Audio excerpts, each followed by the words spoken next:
कि रमज़ान शरीफ में जो ज़ातिस के मरीज़ हैं उनको किन किन मसाइल का सामना हो सकता है। जो रमज़ान के हवाले से अगर हम बात करते हैं तो बहुत सारी मिथ्स हैं। मतलब मिथ्स इस तरह हैं कि कुछ कहते हैं कि भाई शुगर का मरीज़ रोज़ा रख ही नहीं सकता, शुगर के मरीज़ को तो भूख लगती है तो फ़ौरन खाना होता मिसपरसेप्शन है, ये सारी मिसपरसेप्शंस है और हमें मिसकम्युनिकेट किया गया है। ठीक है, अब उसमें सबसे पहली चीज़ तो ये है कि आप जब डायबिटीज़ के पेशेंट हैं और आपकी ट्रीटमेंट क्या है ये बहुत मैटर करती है। सारी जो शुगर की दवाएं हैं इस वक्त मौजूद, उसमें सिर्फ 2 ऐसी दवाएं हैं जो शुगर लो करवाती है। अच्छा। जिसमें एक है सल्फोनाइल यूरिया, जिसमें एमरेल, गैट्रेल, गिलिमिपिराइड के ग्लिक्लेजाइड और ये जितनी भी आती है ये सारी जो है ना डायमेक्रोन एमआर, डायबिट्रोन सीआर, ये जितनी भी टेबलेट्स हैं ये सारी शुगर को लो करवाती हैं। इनका एक इफेक्ट है हाइपोग्लाइसीमिया। दूसरे नंबर पर आती है इंसुलिन। इंसुलिन भी हाइपोग्लाइसीमिया करवाती है। बाकी जितनी शुगर की दवाएं हैं, आप एक उसमें आती है SGLT2 इनहिबिटर, DPP4 इनहिबिटर, जो आपकी मेटफॉर्मिन है, ये सारी क्या है, ये सारी यूग्लाइसीमिक है।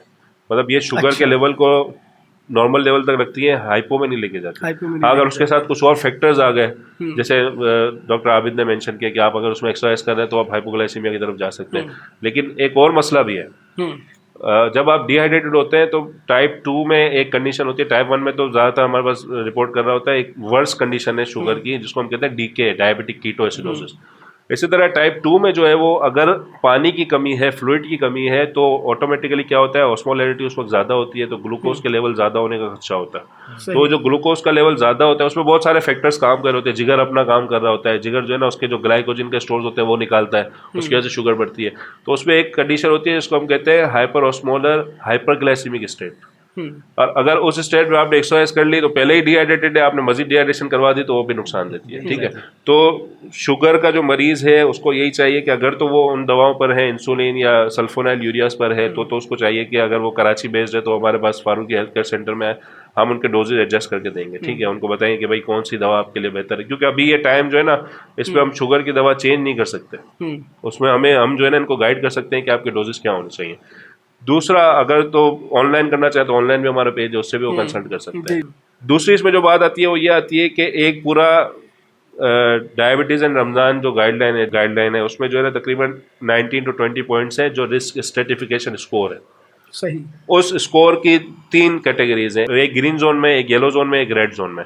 ग्रीन जोन वाला तो रोजे रख सकता है, येलो जोन वाला है वो एहतियात से रख सकता है, रेड जोन वाला है उसके लिए बहुत मुश्किल है रखना। तो उसमें फिर यही होता है कि आपको पहले कितनी बार रोजा तोड़ना पड़ा, आप जो है वो उसके साथ आपको कार्डियोवास्कुलर इश्यूज तो नहीं है, आपको कोई और इसमें मसला तो नहीं है, कोई और उसके साथ डिजीज तो नहीं है, आपको ऐसी जैसे मैंने बताया कि ओरल हाइपोग्लाइसेमिक एजेंट या इंसुलिन तो नहीं ले रहे, तो फिर उसके पॉइंट्स होते हैं, तो उस हिसाब से होता है। लेकिन जो अगर हम जनरल बात करें तो ये सजेशन है कि शुगर का मरीज अगर रोज़ा रखेगा तो उसके जो एक्स्ट्रा फैट बना हुआ है वो सारा यूज होगा, बॉडी उसको यूज करेगी, तो ये अच्छी चीज़ है। ठीक है, लेकिन अगर आप इन दवाओं पर हैं तो फिर आपको एहतियात करनी है।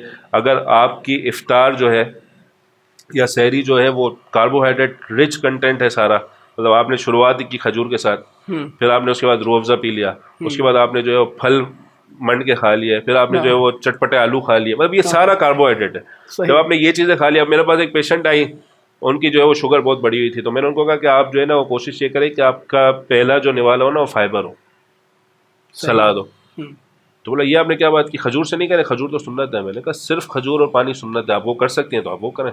लेकिन अगर जो है आप ये नहीं कर सकते, आप कह रहे हैं मैंने जो है कबाब भी खाना है, मैंने फला भी खाना है, मैंने ये भी खाना है, तो फिर आप जो है वो स्टार्ट इससे करें, थोड़ा सा फाइबर लें, उसके बाद प्रोटीन लें, उसके बाद आपने अगर खजूर लेनी है तो आप कार्बोहाइड्रेट की फॉर्म में वो ले सकते। तो ये सारी चीज़ें बड़ी मैटर करती हैं। एक अच्छा डाइटिशियन और एक अच्छा डायबिटोलॉजिस्ट कभी भी जो है ना शुगर के मरीज को रोज़ा रखने से नहीं रोकता, ठीक है, लेकिन उसको अच्छा गाइड कर देता है कि भाई आपने ये दवा लेनी है और आपने जो है ना ये गिज़ा लेनी है। अगर तो आपकी गिज़ा कार्बोहाइड्रेट, जीरो कार्बोहाइड्रेट आप ले रहे हैं तो फिर तो आपको दवा की भी ज़रूरत नहीं है। ठीक है, जैसे बंदा बोलता है कि यार अभी मैंने बस फिट होना है, 1 महीने में मैंने रोटी चावल में छोड़ दूंगा, ये कर दूंगा, चाहे कीटो डाइट ले रहा है, ठीक है, कुछ होती है जैसे कीटो डाइट है हाई फैट लो कार्बोहाइड्रेट डाइट है, इसी तरह कुछ डाइट्स हैं जो हाई प्रोटीन लो कार्ब है, तो वो अगर आप ले रहे हैं तो ये सारी चीज़ें जो है ना बड़ी मैटर करती है।